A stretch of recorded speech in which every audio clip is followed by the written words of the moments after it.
Hey everybody, Bill Caskey back. A little late today, 8:30, better late than never. I try to do these at 8, but on Monday and Wednesday I have a standing appointment at 7:15 and it's hard to get back here to the studio. Anyway, I'm glad to be with you today. We're going to talk about a couple things. One of which is messaging, and I think it's why am I feel like I'm scooting over here? There we go. It's one of the most important things we can do as sales professionals is really dial in our message. And this is always one of those things that when a company invites me in to work with their team or somebody joins one of my group programs, I always want to know right up front, well, how do you proclaim your value? Because we all bring unique value to the world. We as human beings, we as company representatives, there's this mishmash of value that we bring. And often I think we discount it. We don't really talk about it in the right way. Heck, a lot of times we don't even think about it in the right way. We don't think about it at all. And I had a situation yesterday with a client where, and this is typical after 2 or 3 sessions of getting to know the client, this is a corporate work that I'm doing. And we learn a little bit about them and what they're trying to accomplish in the first meeting. And then we start working on some strategies and tactics. And one of the first things we work on is mindset. So I want to know, how are they thinking about themselves in the sales process, and how are they thinking about themselves in the world and all those things. But the second thing we work on is, what's your message? How do you understand it? How do you proclaim it, express it? What stories do you tell around it? And if your message is not right, you sound like everybody else in the marketplace. You are a commodity. And you've heard me talk about how we must get out of the commodity dungeon. It's a race to the bottom. If you sound and look and feel like everybody else out there, you're not like everybody else. Even if your products are identical, you are different. And yet we don't take that into consideration. And so what we do is we continue to try new things like, well, if I just call them at 8 a.m. instead of 8:30, or if I use Helvetica font instead of Futura Bold. Actually, don't use Helvetica. Don't use Comic Sans or Helvetica. Use Futura Bold or Garamond.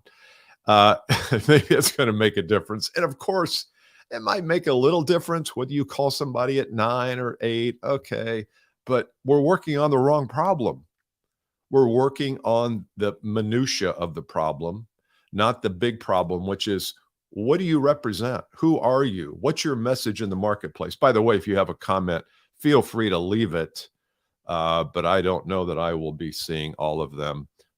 Looks like I can, but yeah. So anyway, so what is this all about, this whole messaging thing? And here's, did I say messaging thing? Here's an example. This is your typical tree. And your typical tree has, obviously everything you can see, the leaves, the branches, the fruit up top. What you don't see is the root system. You don't see everything beneath the surface that is working hard to give that tree its nourishment and food and water, moisture for the top to grow. The root system is kind of ugly. You don't usually say, well, a tree is nice, but man, that root system, that is one fine root system. No, you don't do that. All you're looking at is the top, everything above ground. But the root system, you don't have that. You don't have a tree. And I think it's the same thing in messaging. Is we think about, well, what do we want to say? And we run to, what do we say to a prospect when they say, well, tell me about your company. Tell me about your telecom company or your cloud services or security SaaS company.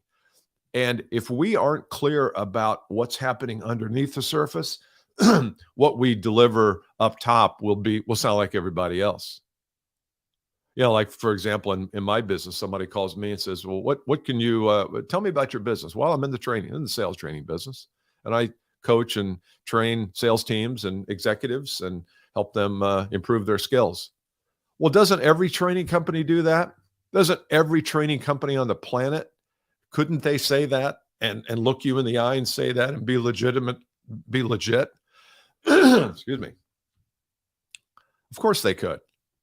So you've got to understand what everybody else in the market is saying, and don't say that. Go deeper. Go deeper into the root system of what you're all about, who you are, what you're trying to accomplish. And I want to give you a couple of thoughts on that today. But that's the context of this is, you've tried things like calling it a different time, you've tried changing the font, you've tried selling harder, but the message is what's going to pierce through everything. And your marketing department has probably not spent 1 second of time on this. I've got 7 corporate clients right now, and I would say in 6 of them, they either have no marketing, and these are $20 to $50 million companies, have no marketing department, or more likely, they have a marketing department that has no idea how to do messaging. The marketing department's messaging is always, look at us, look at us, look at how great we are. Woo-hoo-hoo. Look at these pretty balloons over here. Look how great. That's not messaging. That's not messaging.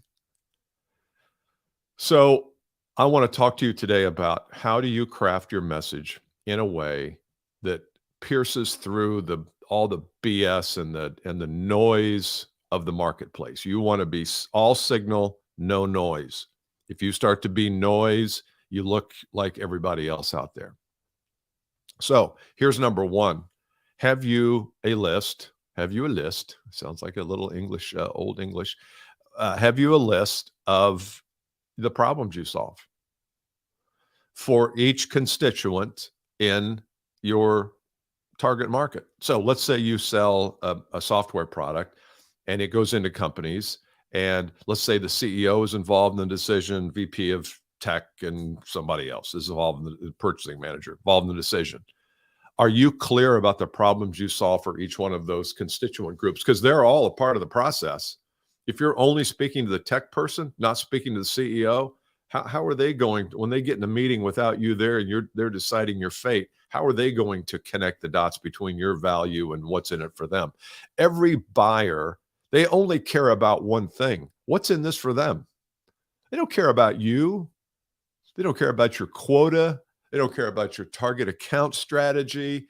They care about you as a human being. If you were laying on the side of the road, they may stop, they may not. Depends on what their schedule was. No, they care about you, and especially clients. As you become friends and with your clients, and I know I am with a lot of mine, you care about people. But up front, all people really care about is themselves. And that's totally okay. It's the way it should be. It's the way it should be. Because we're all into self-preservation. So you care about yourself, and I want you to honor that in them. So what are the problems that you solve for each constituent that you're calling on? Just think about the constituent. Maybe just call on one constituent. Maybe just call on CEOs. Okay, fine. I want to understand the top 3 to 5 problems that they have that you solve or you can make headway in. So, for example, if a CEO comes to me and says, hey, I want you to help us improve our margin by not discounting as much, I can do that. That's not really that hard to do.